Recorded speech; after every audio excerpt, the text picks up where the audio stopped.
Hace poco desenterré del 2008 un artículo publicado por Stephen Goodman en Seminarios de Hematología y quiero compartirlo hoy con ustedes. El Dr. Goodman tiene una trayectoria fenomenal. Cuando escribió el artículo al que voy a referirme era profesor del Departamento de Oncología y del Departamento de Epidemiología y Bioestadística de Johns Hopkins en Baltimore. Hoy en día es decano asociado de investigación clínica y translacional y profesor de medicina e investigación en Stanford. Es también director de la División de Epidemiología en el Departamento de Investigación y Políticas en Salud de Stanford y además es codirector y fundador de Metrics, el Meta Research Innovation Center de Stanford, el famoso grupo dedicado a examinar y mejorar la reproducibilidad y eficiencia de la investigación científica. Uno de los principales intereses del Dr. Goodman son los enfoques bayesianos para la cuantificación y los enfoques cualitativos que surgen de la filosofía de la ciencia. También está interesado en desarrollar métodos para utilizar datos compartidos para confirmar y ampliar la ciencia publicada, así como para explorar nuevas hipótesis. También ha trabajado en las conexiones entre la ética y el método científico, particularmente en el ámbito de la investigación intervencionista y la formulación de políticas de salud pública. Finalmente, Goodman tiene un gran interés en desarrollar planes de estudio y nuevos modelos para enseñar los fundamentos de una buena práctica científica desde el desarrollo de preguntas hasta el diseño, la conducción, el análisis y las inferencias correctas de un estudio. Para acabar de completar el resumen biográfico de este personaje, debo decir que fue editor senior de estadística del Annals of Internal Medicine desde 1987 y fue editor de Clinical Trials, la revista de la Sociedad de Ensayos Clínicos, de 2004 hasta el 2013. Es vicepresidente del Comité de Metodología del Instituto de Investigación de Resultados Centrados en el Paciente, PECORI, donde dirige los esfuerzos para promover el intercambio de datos y la ciencia abierta. Pues bien, estudiando sobre reproducibilidad inferencial para un video anterior, cuyo enlace les dejo abajo, me encontré este artículo que Goodman escribió en 2008 sobre los conceptos errados que se suelen tener sobre el valor de P y una pequeña introducción a la inferencia bayesiana. A pesar de que esta publicación tiene más de 10 años, la leí con mucho cuidado porque sigue vigente, muy vigente, incluso más que antes. Asunto que no deja de producirme algo de tristeza porque siento que no hemos sido lo suficientemente exitosos enseñando estos temas. Toca entonces perseverar y es por eso por lo que quiero compartir esta vieja publicación con ustedes. Estoy seguro de que si le dan una oportunidad obtendrán un enorme beneficio a cambio del pequeño esfuerzo que representa ponerle un poco de atención al contenido de este video. Solo una recomendación debo hacerles. Y es que miren este video con cuidado, repítanlo cuantas veces sea necesario hasta que los conceptos les queden completamente claros. El tema a veces aparenta ser simple en la medida en que uno avanza, pero en realidad es espinoso y en ocasiones complejo. Guarden este video y repásenlo cada que lo necesiten, que lo necesitarán. He tratado de apegarme lo mejor posible a la lógica y sintaxis del autor, porque incluso una leve licencia semántica podría alterar el sentido de lo que se está afirmando. Por lo que debo reconocer que el software de inteligencia artificial del traductor de Google resulta de gran ayuda en esta empresa. En cualquier caso, si quieren aprovechar al máximo esta información, toca estudiarla con atención. Esto no es como ver un capítulo de una telenovela o un video de un youtuber dedicado a la farándula. Acá toca esforzarse un poquito. Si no está dispuesto a hacerlo, ni siga, que estos conceptos no se le van a pegar solos. Entrando en materia, tenemos que empezar por decir que el valor de P es probablemente el indicador estadístico más omnipresente y a la vez más mal entendido, más mal interpretado y para completar muchas veces mal calculado. La interpretación del valor de P es todo un campo minado, a pesar de que en los últimos 80 años se ha publicado mucha literatura al respecto, como lo reflejan las referencias 4 a 15 del artículo que estamos estudiando. Aunque no parezca lógico, esta literatura, incluso al interior de los ambientes académicos, parece ser despreciada, no leída o ignorada y olvidada. Uno se estrella contra una pared porque muchos colegas prefieren la facilidad de decir algo como, comillas, si es estadísticamente significativo, entonces es cierto y todos están tranquilos. Ahora bien, no es culpa de los investigadores que el valor de P no sea fácil de interpretar de forma correcta. De hecho, Ronald Fisher, el estadístico londinense que popularizó el valor de P como herramienta formal de investigación, no pudo explicar de forma exacta su significado inferencial. Fisher propuso un sistema más o menos informal que podría usarse, pero nunca pudo describir directamente lo que significaba desde el punto de vista inferencial, es decir, para qué podría servir a la hora de, a partir de una muestra, extraer conclusiones que se pudieran aceptar como ciertas para la población universo.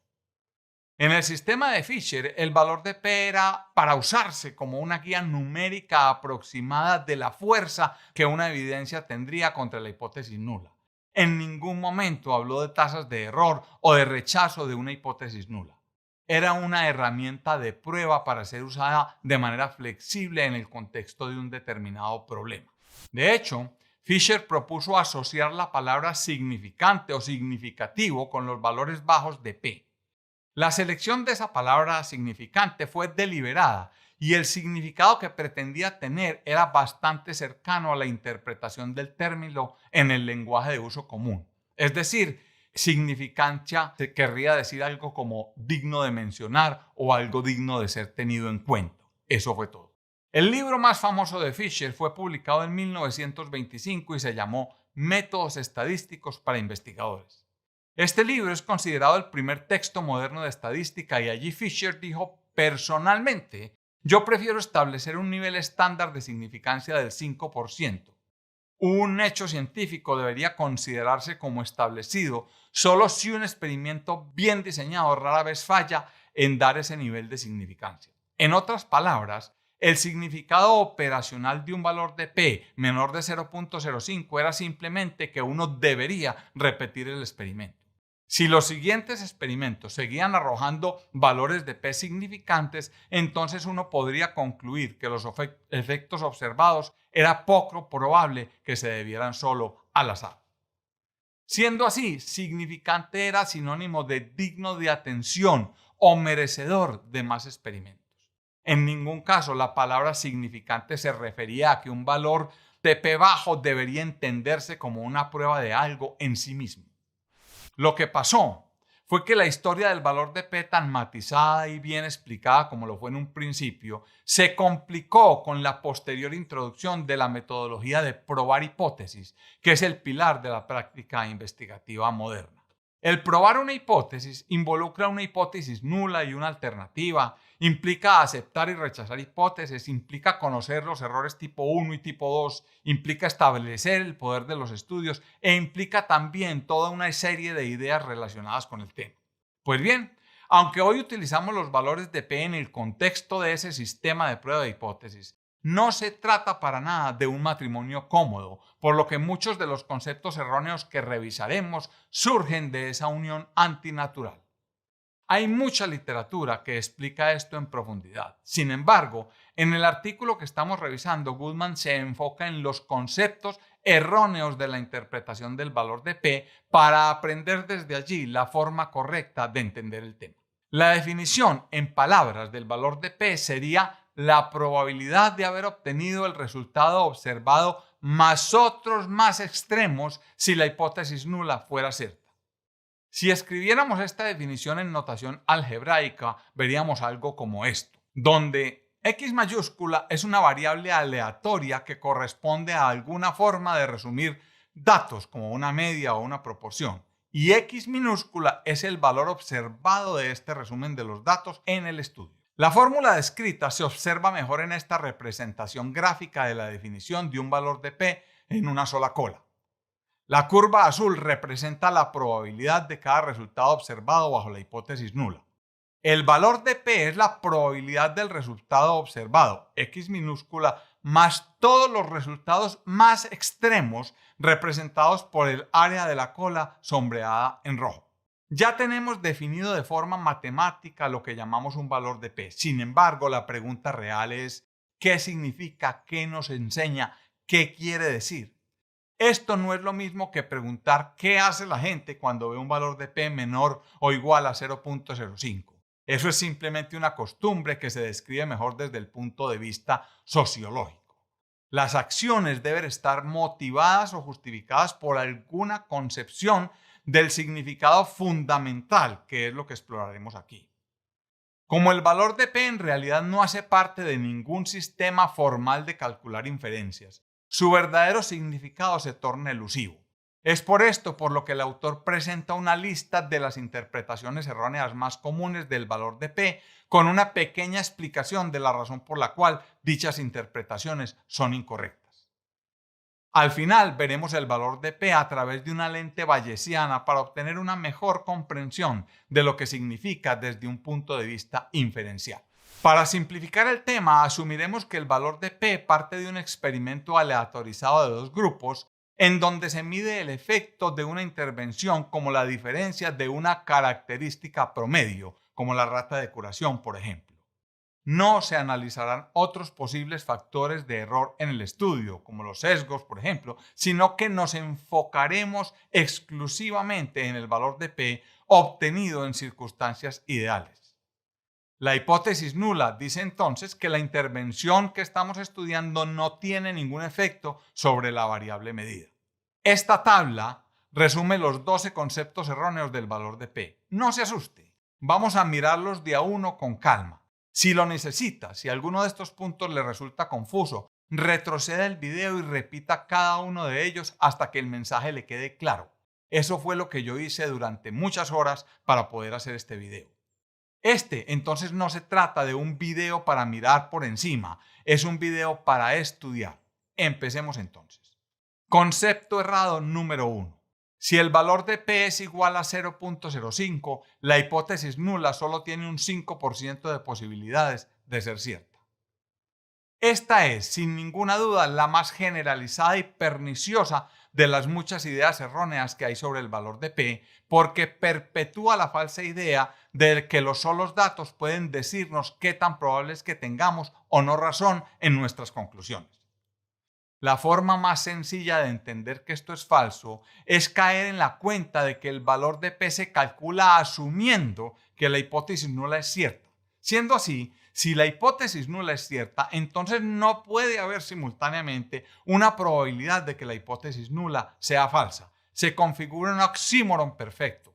A ver, supongamos que uno lanza una moneda 4 veces y obtiene 4 caras. El valor de P de 2 colas es igual a 0.125. Lo que no quiere decir que la probabilidad de que la moneda esté bien balanceada es de solo 12.5%. La única manera de obtener esa probabilidad es usando el teorema de Bayes, como lo vamos a discutir más adelante. Concepto errado número 2.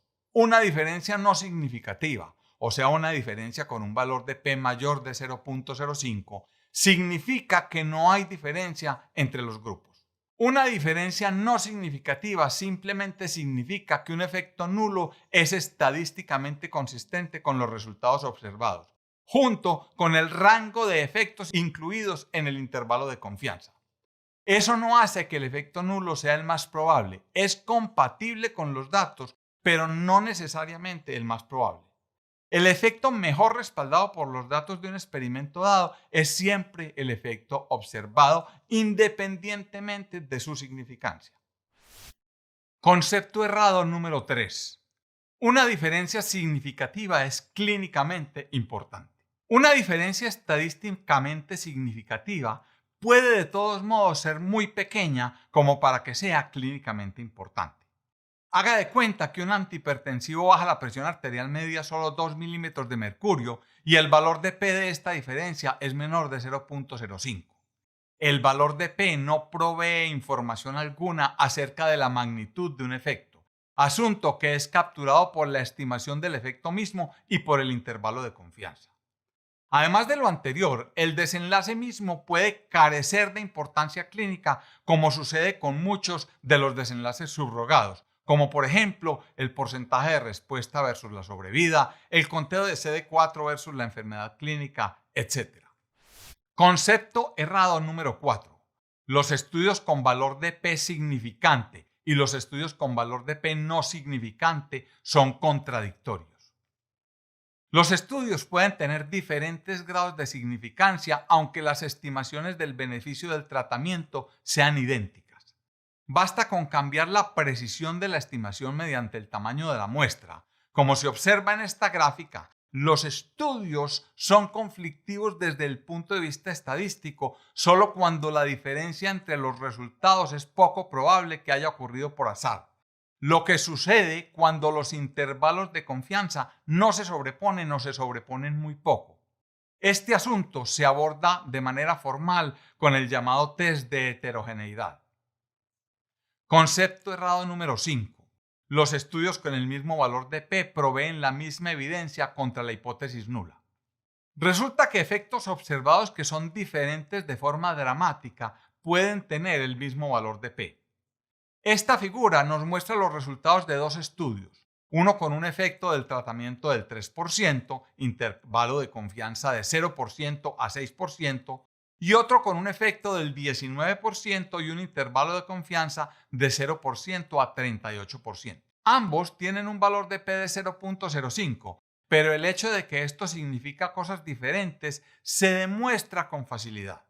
Si consideramos que un beneficio del 10% en nuestro protocolo es necesario para compensar los efectos adversos de esta terapia, bien podríamos adoptar un tratamiento sobre la base del estudio que muestra el efecto grande y rechazar fuertemente esa terapia basados en el estudio que muestra el efecto pequeño que descarta un beneficio del 10%. Por supuesto, también es posible tener el mismo valor de P incluso si el intervalo de confianza más bajo no está cerca de cero. Esta aparente incongruencia ocurre porque el valor de P define la evidencia con relación solo a una hipótesis, la nula. No hay entonces ninguna noción con respecto a evidencia positiva. Si los datos con un valor de P de 0.05 son evidencia contra la hipótesis nula, entonces ¿son evidencia en favor de qué? No son evidencia en favor de nada. En este ejemplo, la evidencia más fuerte sobre un beneficio es de 3% en un estudio y 19% en el otro. Si uno cuantifica la evidencia de forma relativa y se pregunta cuál experimento entregó evidencia de un efecto del 10% o mayor versus el efecto nulo, encontrará que la evidencia fue mayor en el estudio que mostró un 19% de beneficio. Concepto errado número 6. Un valor de P de 0.05 significa que hemos observado datos que ocurrirán solo 5% de las veces bajo la hipótesis nula. Aunque esto da la impresión inicial de ser cierto, no es el caso. Podemos entenderlo de inmediato si recurrimos a la definición del valor de P, que es la probabilidad de haber obtenido el resultado observado, más otros resultados más extremos bajo la hipótesis nula. El obtener un valor de P exactamente de 0.05 o cualquier otro valor nos muestra simplemente el más probable de todos los resultados posibles, incluidos en el área de la cola que define el valor de P.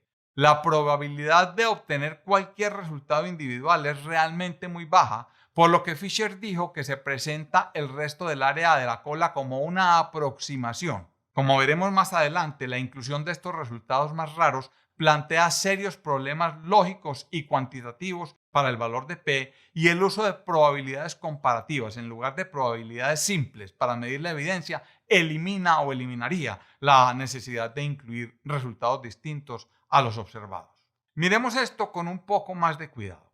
Hama publicó en 2007 una encuesta que se le hizo a 277 residentes de varias especialidades médicas con la idea de evaluar la capacidad que estos tenían de comprender los métodos estadísticos y de interpretar adecuadamente los resultados de una investigación. En dicha encuesta, el 88% de los participantes se sentía muy confiado en su capacidad de interpretar los valores de P. Sin embargo, solo el 62% de ellos pudo responder bien a una pregunta elemental sobre el tema que tuvo que ver con el error del que estamos hablando. Cuando se les preguntó por la correcta interpretación de un valor de P mayor de 0.05, se les ofrecieron estas 4 posibles respuestas. A. si el estudio se repitiera de nuevo, las posibilidades de encontrar otra vez una diferencia son mayores de 1 en 20. B. La probabilidad de que una diferencia tan grande pueda ocurrir solo por azar es menor de 1 en 20. C. La probabilidad de que una diferencia tan grande pueda ocurrir solo por azar es mayor de 1 en 20. D. La probabilidad de que el estudio sea correcto es del 95%. El error fue de los encuestadores. Se supone que la C es la respuesta correcta, aunque la respuesta correcta real debería ser, comillas, la probabilidad de que una diferencia tan grande u otra aún mayor pueda ocurrir solo por azar es mayor de 1 en 20. La inclusión de estos valores más extremos en la definición del valor de P introduce una dificultad operativa en el cálculo de los valores de P, ya que los datos más extremos son por definición datos no observados. Lo que se podría, entre comillas, haber observado depende de qué experimento nos imaginamos repitiendo. Esto significa que dos experimentos con datos idénticos en pacientes idénticos podrían generar diferentes valores de P si el, comillas, largo plazo imaginado fuera diferente. Esto puede ocurrir cuando un estudio usa una regla para detener el estudio y el otro no la usa, o si uno emplea comparaciones múltiples y el otro no. Concepto errado número 7. P igual 0.05 y P menor de 0.05 significan lo mismo. Este error nos muestra lo diabólicamente difícil que es explicar o entender el valor de P. Hay una gran diferencia entre estos resultados en términos del peso de la evidencia. Sin embargo, como en ambos casos se emplea el mismo número, o sea 5%, la diferencia se hace casi imposible de comunicar. Esto solo se puede calcular y ver con claridad si se usa una métrica bayesiana de la evidencia. Concepto errado número 8. Los valores de P se escriben correctamente como desigualdades. Por ejemplo, yo digo que P menor o igual a 0.02 cuando obtuve un valor de P de 0.015. Expresar todos los valores de P como desigualdades es una confusión que proviene de la combinación de pruebas de hipótesis y valores de P. Cuando se va a probar una hipótesis, se predefine un umbral para rechazarla. Dicho umbral suele ser P igual 0.05, que corresponde a un valor de alfa o de error tipo 1 si se quiere del 5%. En esta prueba, la única información relevante es si la diferencia observada cayó en la zona de rechazo de la hipótesis nula o no. Mejor dicho, solo queremos saber si la P fue o no menor o igual de 0.05. En este caso, expresar el resultado como una desigualdad tiene sentido. P menor o igual de 0.05 versus P mayor de 0.05. Pero lo que pasa es que uno está usualmente interesado en saber qué tanta evidencia hay en contra de la hipótesis nula, y es por eso por lo que se usan los valores exactos de P. Para ese propósito, importa si el valor de P es igual a 0.5, a 0.06, a 0.04 o a 0.00001. Para que se transmita la idea de la fuerza de la evidencia, siempre debería reportarse el valor exacto de P. Si se usa una desigualdad para indicar solamente si la hipótesis nula debe ser o no rechazada, esto se logra mediante un umbral preestablecido como 0.05 y este umbral no puede depender del valor observado de P. Mejor dicho, uno no puede reportar P menor de 0.01 si observó una P de 0.008 y el umbral era de 0.05. No importa qué tan bajo fue el valor de P que se obtuvo, el investigador solo debería reportar que P fue menor de 0.05. Lo que sucede es que es raro que lo único que nos interese sea rechazar o no la hipótesis nula. Muchas revistas requieren que los valores de P muy pequeños, como 0.001 por ejemplo, se reporten como desigualdades por un asunto puramente de estilo editorial.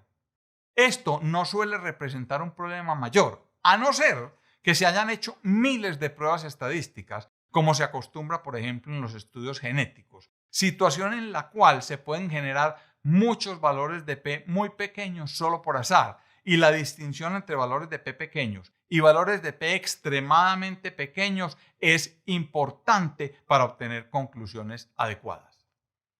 Concepto errado número 9. P igual 0.05 significa que si uno rechaza la hipótesis nula, la probabilidad de error de tipo 1 es de solo 5%. Ahora nos estamos metiendo en las arenas movedizas de la lógica. Este error es equivalente al concepto errado número 1, si quieren pueden repasarlo, aunque puede ser difícil de ver de inmediato. Un error tipo 1 es un falso positivo, es decir, un error que se presenta cuando se concluye que hay una diferencia que en realidad no existe. Si tal conclusión representa un error, entonces por definición no hay diferencia. Siendo así, una probabilidad del 5% de un falso rechazo es equivalente a decir que hay una probabilidad del 5% de que la hipótesis nula sea verdadera, lo que es lo mismo que el concepto errado número 1. Otra forma de ver que esto es incorrecto es imaginar que estamos examinando una serie de experimentos sobre una terapia que estamos seguros es efectiva, como la insulina en la diabetes, por ejemplo. Si uno rechaza la hipótesis nula, la probabilidad de que este rechazo sea falso, o sea, la probabilidad de tener un error tipo 1 es 0. Como todos los rechazos de la hipótesis nula son ciertos, no importa cuál es el valor de P. De otro lado, si estamos probando una terapia inútil, como por ejemplo brazaletes de cobre para el tratamiento de la diabetes, todos los rechazos de la hipótesis nula serían falsos, sin importar su valor de P. Siendo así, podemos entender que la probabilidad de que un rechazo sea correcto o incorrecto depende claramente de algo más que el solo valor de P. Usando el léxico bayesiano, esta probabilidad depende también de la certidumbre previa, o sea, de la magnitud de la evidencia externa que se cuantifica como la probabilidad pretest de una hipótesis. Concepto errado número 10. Con un umbral de significancia de P igual 0.05, la probabilidad de un error tipo 1 sería del 5%. La diferencia de este concepto errado con el anterior es que acá estamos buscando la probabilidad de un error tipo 1 antes de hacer el experimento y no después de que se rechazara la hipótesis nula. Sin embargo, igual que el concepto errado número 9, la probabilidad de un error tipo 1 depende de la probabilidad previa de que la hipótesis nula sea cierta. Si es cierta, entonces la probabilidad de falso rechazo es de hecho 5%. Si uno sabe que la hipótesis nula es falsa, no hay ninguna posibilidad de error tipo 1. Si uno no está seguro, la posibilidad de un falso positivo está entre 0 y 5%. Lo dicho arriba asume que no hay problemas con el diseño del estudio ni con la realización de múltiples pruebas de P. En esta era de la genómica sucede con frecuencia que se abordan literalmente miles de hipótesis en un solo análisis, como sucede al comparar la expresión de 5.000 genes entre sujetos enfermos y no enfermos. En estos casos, si definimos el error tipo 1 como la probabilidad de que cualquiera de los miles de posibles predictores sea declarado falsamente como real, entonces el valor de P en cualquier predictor particular tiene muy poca conexión con el error tipo 1 de todo el experimento.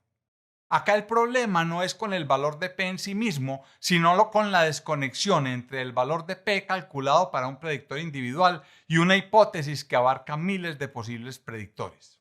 Otra forma de entender el problema es comprendiendo que la búsqueda a través de miles de predictores implica una probabilidad previa muy baja para cualquiera de ellos, lo que hace que la probabilidad posterior de una comparación única sea extremadamente baja, incluso con un valor de P bajo. Como 1 menos la probabilidad posterior es la probabilidad de cometer un error al declarar una relación como real, un valor muy bajo de P de todos modos conlleva una alta probabilidad de falso rechazo de la hipótesis nula. Concepto errado número 11. Uno debe usar un valor de P de una cola cuando no le interesa el resultado en una dirección específica o cuando la diferencia en esa otra dirección es imposible. Este es un tema sorprendentemente sutil y complejo sobre el que se ha discutido mucho y tiene sobrados motivos para el desacuerdo. La realidad es que el resultado operacional de usar un valor de P de una sola cola es un aumento aparente de la fortaleza de la evidencia para un resultado basado en consideraciones que no están en los datos. Mejor dicho, el uso de una sola cola significa que el valor de P incorporará actitudes, creencias o preferencias del experimentador, por lo que por supuesto no deberíamos permitirlo.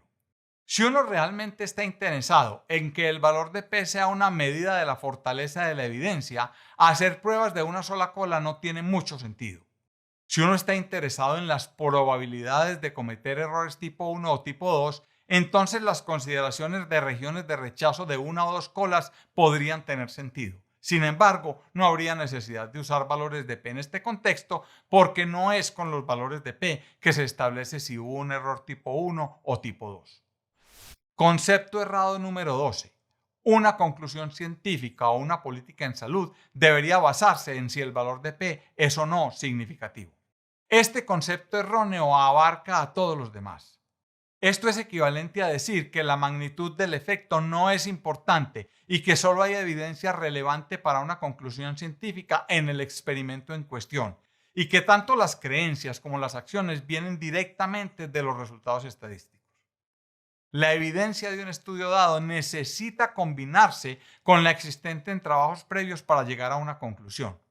La verdad es que en algunos casos una conclusión científicamente defendible podría ser que la hipótesis nula todavía es cierta incluso después de un resultado significativo. Y en otros casos, un valor de P no significativo aún puede llevar a la conclusión de que un tratamiento funciona. ¿Cómo se puede llegar a este tipo de conclusiones? Pues bien, esto se puede hacer formalmente solo a través de enfoques bayesianos.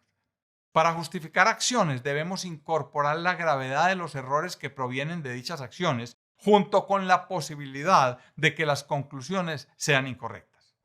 Estos 12 conceptos erróneos sobre el valor de P no pretenden ser exhaustivos. Probablemente sea mejor entender cómo medir el verdadero significado probatorio y observar el valor de P desde una perspectiva bayesiana. Y es que existe una sola forma de calcular cuantitativamente la inferencia y es mediante el teorema de Bayes, sobre el cual he venido hablando durante los últimos 30 años. Acá vamos a dar unas pinceladas que espero les permitan comprenderlo y abrazarlo como corresponde.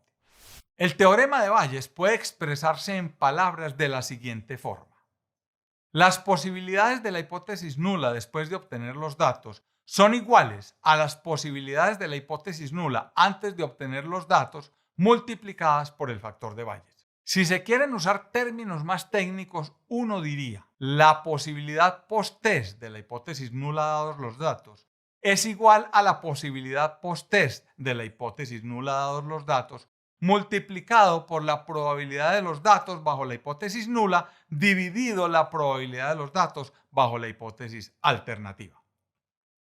He usado en este caso las palabras posibilidades en reemplazo del término odds en inglés, que es igual a la probabilidad dividido por 1 menos la probabilidad.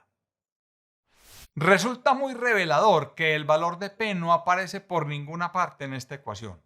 En su lugar tenemos algo llamado el factor de Bayes, también conocido como cociente de probabilidad o razón de verosimilitud, que es básicamente la misma razón de verosimilitud usada en la valoración de las pruebas diagnósticas. Este término mide qué tan fuertemente predicen los datos observados dos hipótesis en competencia. Es una medida de evidencia que contiene la mayoría de las propiedades que le atribuimos de forma errónea al valor de P. Esta tabla nos resume las propiedades deseables para una medida probatoria y contrasta el factor de Bayes con el valor de P. El punto principal acá es que nuestra intuición acerca de lo que constituye una buena medida de la evidencia es correcta. Lo problemático es que el valor de P cumple con muy pocos de estos parámetros. A quien esté interesado en profundizar en esto, le recomiendo la lectura de artículos más completos al respecto, como el de la referencia 7, cuyo enlace les dejo en la descripción, donde puede verse cómo, entre otras cosas, el valor de P tiende a exagerar el peso de la evidencia contra una hipótesis nula. Esta tabla nos muestra una comparación entre los valores de P con los más fuertes factores de Bayes que se pueden reunir para ese grado de desviación de la hipótesis nula. No se complique. Lo que esta tabla nos muestra es que, primero, los valores de P sobreestiman el peso de la evidencia contra la hipótesis nula. Y dos, la posibilidad de que el rechazo de la hipótesis nula sea erróneo es mucho mayor de lo que generalmente se aprecia, incluso cuando la probabilidad previa es del 50%. Yo no soy experto en inferencia bayesiana ni pretendo serlo. Este video no contiene la información necesaria para que nadie llegue a ese punto. Lo que quiero recalcar es que es mucho mejor decir, comillas, que con estos datos concluimos que la probabilidad post-test o post-estudio, como quiera, de que la hipótesis nula sea falsa es del 24% o del 11% o del 68%, etcétera, que decir, como tenemos un valor de P significativo, se rechaza de plano la hipótesis nula. Una de las razones por las que el valor de P se sigue usando tanto es porque se volvió parte del vocabulario del mundo de la investigación. Sin importar para qué sirvan o qué signifiquen, la comunidad científica siente que entiende las reglas con respecto al uso del valor de P y colectivamente no está familiarizada con metodologías o métricas alternativas. En cualquier caso, ¿qué debería hacer un investigador ilustrado y bien intencionado? ¿O qué debería hacer un médico que lee artículos publicados que reclaman hallazgos positivos? Lo más importante es entender que no existe un número generado por los métodos estándar, o sea, un valor de P que nos indique que la probabilidad de una conclusión dada sea correcta o incorrecta. Con que entienda esto, habrá valido la pena ver este video. Los determinantes de la verdad de una afirmación residen en la combinación de la evidencia que proviene del experimento con aquella que viene de afuera del experimento mismo, incluyendo, por supuesto, la plausibilidad de la pretendida afirmación, la que llamamos probabilidad previa y el respaldo probatorio del mecanismo subyacente propuesto. Si el mecanismo es improbable, como sucede con la homeopatía o la oración, por ejemplo, un bajo valor de P no va a volver plausible ningún tratamiento basado en estos mecanismos de acción.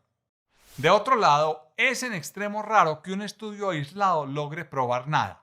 El solo hecho de comprender esto puede evitar muchos de los peores usos y abusos del valor de P.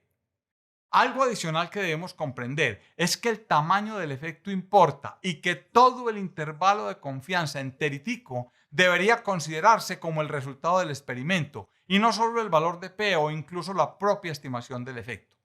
El intervalo de confianza incorpora tanto el tamaño como la imprecisión en el efecto estimada por los datos. Yo en realidad espero que se llegue el día en que el modo de pensamiento bayesiano reemplace al actual. Pensé que así sucedería hace 3 décadas y me equivoqué, a pesar del esfuerzo que muchos autores a través de tantos años han hecho. Creo entonces que no me va a tocar ver ese día. Mientras tanto, podemos usar la métrica estándar del valor de P con sensatez si entendemos la forma de interpretarla a través de un filtro bayesiano y aceptamos que nuestras inferencias deben descansar sobre varios pilares de apoyo y no solo sobre el estudio que estamos leyendo. Esto ha sido todo por este video. Si les gustó, no se olviden de darle like, de suscribirse al canal y de activar la campanita para que les avisen cada que suba un nuevo video, lo que suele suceder los lunes cada 15 días.